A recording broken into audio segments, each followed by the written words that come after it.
1984-85 સાલમાં પ્રમુખ સ્વામી મહારાજ અટલાદરામાં હતા અને ગોધરા પાસે જરડખા ગામ છે, આપણે કનુભાઈ છે ને, કનુ બારોટ અત્યારે શિકાગો મંદિરમાં સેવા કરે છે, પહેલા આબુ હતા, લંડન હતા અને અત્યારે શિકાગો છે, એમનું એ મૂળ ગામ. 8-10 વર્ષથી ખેતીનો પાક ફેલ જતો હતો. ઘઉં કરે અને કંઈક વરસાદ પડી જાય, પછી બાજરી જેવું કંઈક કરે અને રોગ આવે, કંઈક ફળ ફૂલ કરે તો કંઈક રોગ આવી જાય, એકવાર ભીંડા કર્યા તો ભીંડી આવડી થઈ વેઢા જેવડી, તે બજારમાં કોઈ ભાવ ના આવે. 8-10 વર્ષ સુધી સતત ખેડૂતને પાક નિષ્ફળ જાય તો ખેડૂતની હાલત શું થાય? સાવ બિચારો તો ગરીબ થઈ જાય. એટલે ઘરમાં બધાને ઘરેણા સહિત બધું વેચાઈ ગયું અને 5 દિવસનું માંડ અનાજ રહ્યું, બધું વેચી દેતા ઘર વખરી. ત્યારે બધા ગામમાં ભેગા થયા કે હવે કંઈક કરવું પડશે. શું કરશું? ગામ છોડવું પડશે, બીજે ગામ મજૂરી જવું પડશે.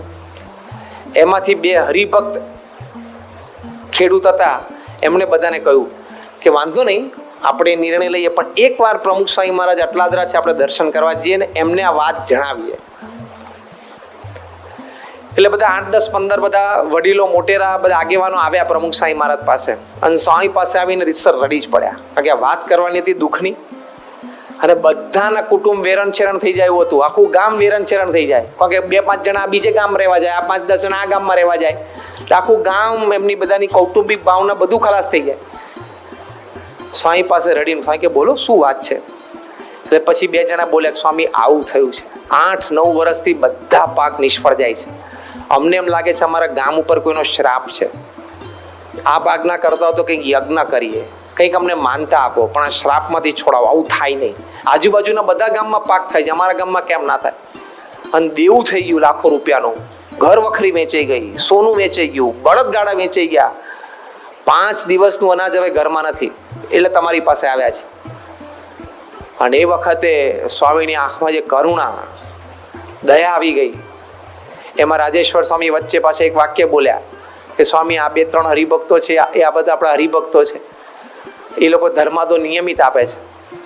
આ વાક્ય જ્યાં બોલ્યા ત્યાં સ્વામીની આંખમાં ચમક આવી ગઈ કે ભગવાન માટે આ લોકોએ આટલું કર્યું છે, તો આ સમય છે કે ભગવાન એમની માટે દયા કરે. સ્વામી કે શું કર્યું? કે બાપા ઘઉં કર્યા, બાજરી કરી, ટમેટા કર્યા, ભીંડી કરી, કાંઈ મેળ નથી આવતો. કાં તો આપ ત્યાં પધારો અને ભૂમિને પાવન કરો, કંઈક જળ છાંટો તો શુદ્ધ થાય, અને કાં તો અમને કંઈક આજ્ઞા કરો, યજ્ઞ, કંઈક માળા જાપ કરીએ, કંઈક તો અમે આ શ્રાપમાંથી છૂટીએ. અમને એમ લાગે છે કે અમારા પૂર્વજોથી કંઈક મોટું પાપ થઈ ગયું હશે, તે હવે અમને નડે છે. સ્વામી કે જો એવું માનવાની જરૂર નથી, એવું કંઈ નથી થઈ ગયું. મોટા પુરુષ તો તું જાણતા હોય. સ્વામી કે એવું કંઈ નથી થઈ ગયું, એવું માનવાની જરૂર નથી, અને કોઈને એવો શ્રાપ આવો હોય પણ નહીં. પણ હવે ભગવાનની ઈચ્છા એવું હશે તો થયું હશે કે બાપા અમને છોડાવો આમાંથી, નહીં તો અમે ખલાસ થઈ જશું. સ્વામી કે એમ કરો, તમે મરચી કરો, કે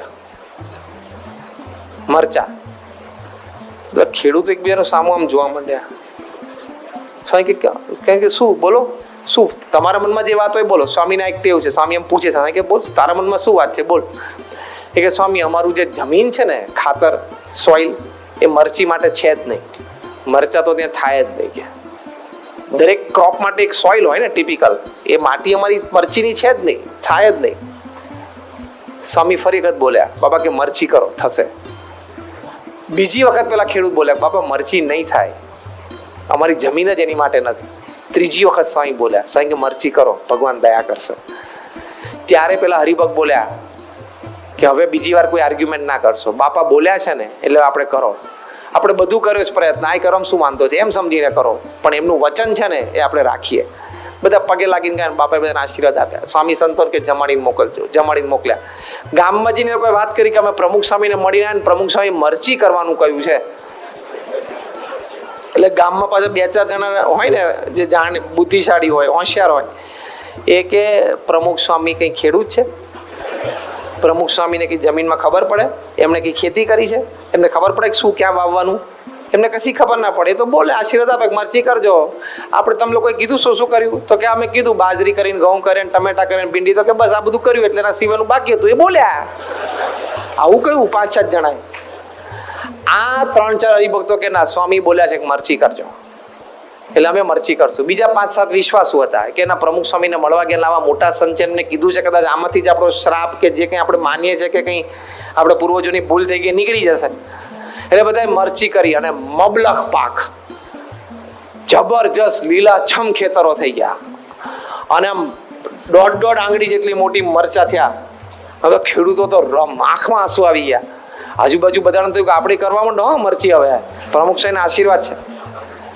અને આજની તારીખ સુધી, ટુડે 2014 સુધી, ત્યાં જરડખા ગામ, ગોધરા તાલુકો, કનુ બારોટનું ગામ, એમાં બધા જ ખેડૂતો મરચી કરે છે. અને અમદાવાદની એપીએમસી માર્કેટથી માંડીને નવી મુંબઈની એપીએમસી માર્કેટમાં સૌથી વધારે મરચાના ભાવ આવતા હોય તો જરડખાના. હાઈએસ્ટ પ્રાઇસ જરડખાના મરચા. એમ લાગે ને કે કોથળા ઉપર જરડખાના મરચા એટલે એની પ્રાઇસ બીજા બધા મરચા કરતા દોઢી હોય. બધાના ઘરમાં ઘર વખરી પાછી આવી, ઘરેણા થયા, છત પાકા થયા અને ગાડીઓ આવી ગઈ. સુખી થઈ ગયા બધા. આજની તારીખમાં પણ ત્યાં ગુજરાતમાં આણંદમાં ખેતીવાડી કોલેજમાં રેકોર્ડ છે કે આ ભૂમિમાં મરચા થાય નહીં. હજી એવું લખે છે કે આ ભૂમિમાં મરચા થાય નહીં. પણ થયા કેમ? પ્રમુખ સ્વામી મહારાજના શબ્દોની તાકાત, એમના વચનની તાકાત, વચન સિદ્ધિ. એ બોલે થાય જ, એ હૃદયથી આશીર્વાદ આપે છે, થાય જ. 2002ની સાલમાં પ્રમુખ સ્વામી મહારાજ હિંમતનગરમાં હતા. બાપા જમતા હતા અને સવારે જ મીટિંગ થઈને નક્કી થયું કે શિખરબદ્ધ મંદિર બાંધવું અહીંયા. કાર્યકર્તાઓ બધા ભોજન દર્શનમાં બેઠા. તેમાં જે નિર્દેશક છે એમણે બાપાને વાયું કે બાપા આપણે શિખરબદ્ધ મંદિર અહીંયા કરવું છે, પણ અમારે તો અહીંયા વરસાદ ધારણા પારણા કરે છે, તો વરસાદને પહેલા પારણા કરાવો.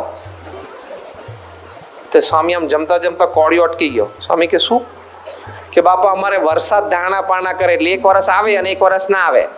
એટલે અમારે 1 વર્ષમાં પાક હોય એ 2 વર્ષમાં એની આવક ને પાક ને બધું જમી જાય. એટલે ત્રીજા વર્ષે કોરા ને કોરા. એટલે અમારે અહીંયા બેઠા છે, કોઈને પાકા છત નથી, કોઈની પાસે વાહન નથી. એટલે તમારે શિખરબદ્ધ મંદિર તમારા બળે બાંધવું પડશે, બાકી અમારાથી સેવા નહીં થાય. અમારી પાસે સેવા લાવી હોય તો અમે અમારી પર દયા કરો. તે સ્વામી કે કુવા કે તળાવ નથી? એ કે સ્વામી પણ વરસાદ જ 2 વર્ષે 1 વાર પડે, એમાં કુવા તળાવ ક્યાંથી હોય? ભૂમિમાં પાણી જ નથી. અને અમે ચોમાસું પાક એક જ જોયો છે, શિયાળુ પાક તો અમે જિંદગીમાં અમારા બાપ દાદા 70-80 વર્ષના છે કોઈએ જોયો જ નથી. અને અમે આ 35-40 વર્ષના અમે શિયાળુ પાક જોયો નથી. 2 વર્ષે 1 વાર ખેતી થાય આખા સાબરકાંઠા બનાસકાંઠા. સ્વામી કે આપણે શિખરબદ્ધ મંદિર બાંધવું છે તો કે બાપા દયા કરો, ધારણા પાણા બંધ કરાવો. સ્વામી આમ કોળીઓ મોઢામાં મૂક્યો અને કેફથી બોલ્યા. સ્વામી કે આ ઠાકોરજી જમ્યા એટલે હવે વરસાદને પારણા થઈ ગયા, દર વર્ષે પડશે. 2002ની સાલથી આજે 2014ની સાલ થઈ, એક પણ સિઝનમાં મુશળધાર વરસાદ ના પડ્યો એવો હિંમતનગર એક પણ વર્ષ ગયું નથી. દર વર્ષે વરસાદ પડ્યો. 70-80 વર્ષના ડોહાઓ જે ગામોમાં જીવે છે ને, આજુબાજુના 150-200 ગામ, કે જિંદગીમાં પહેલી વખત જોઈએ છે કે દર વર્ષે વરસાદ પડે. ખુશ થઈ ગયા બધા. બાપા મોઢામાં કોળીઓ મૂકીને બોલ્યા હતા, સાંઈ કે ઠાકોરજી જમ્યા એટલે હવે વરસાદને પારણા થઈ ગયા, હવે પડશે. અને બીજું વાક્ય તો એના કરતાં જબરજસ્ત બોલ્યા. સ્વામી કે તમારે બધાને ઠાકોરજીની સેવા કરવી છે, તે તમારો પ્રદેશ ચરોતર જેવો લીલો થઈ જશે. આજે 2 સિઝનના પાક આવે છે અને તમે હિંમતનગર અને સાબરકાંઠામાં જાઓ, 12 માસ લીલાછમ ખેતર હોય છે અને ચરોતર જેવો લીલો પ્રદેશ થઈ ગયો. મોટા પુરુષ અતિ સમર્થ છે, અતિ સમર્થ. એ બોલે થાય જ, એ વચન સિદ્ધ છે. કાળ કર્મ માયા ફરી જાય. બ્રહ્મા વિષ્ણુ મહેશનું નક્કી કરેલું ફરી જાય. આ લોકનાનું નક્કી કરેલું તો ફરે જ. 1994માં પ્રમુખ સ્વામી મહારાજને નોર્થ અમેરિકાનો નકશો બતાવીને કેસી કાકા, કનુભાઈએ, ડૉક્ટર હર્ષદ બધાએ વાત કરી કે સ્વામી આપ તો બધે અમેરિકામાં ફર્યા છો, આપને ખબર છે બધા સેન્ટર. આપના હાથમાં પેન આપીએ છીએ, આપ ટપકું કરો કે અમેરિકામાં ક્યાં ક્યાં મંદિરો કરવા છે. આ 20 વર્ષ પહેલાંની વાત, 1994માં બાપાએ હાથમાં પેન લીધી. અંગ્રેજીમાં બધા નામ રાજ્યના લખ્યા હોય, એમાં બાપાને વંચાય બાપા લુઝિયાના. પછી સ્વામીની ઈચ્છા થાય ક્યાંક ટપકું કરે. પછી કે બાપા બાજુમાં એરિઝોના, એ બાપાની ઈચ્છા ક્યાંક ટપકું કરે. એમ સ્વામીના બાજુ બતાવ્યું કે સ્વામી ન્યૂજર્સી, અપસ્ટેટ ન્યુયોર્ક. તો સ્વામી ટપકું કર્યું કે બાપા તમે ટપકું ક્યાં કર્યું? જોયું તો ચેરી હિલ.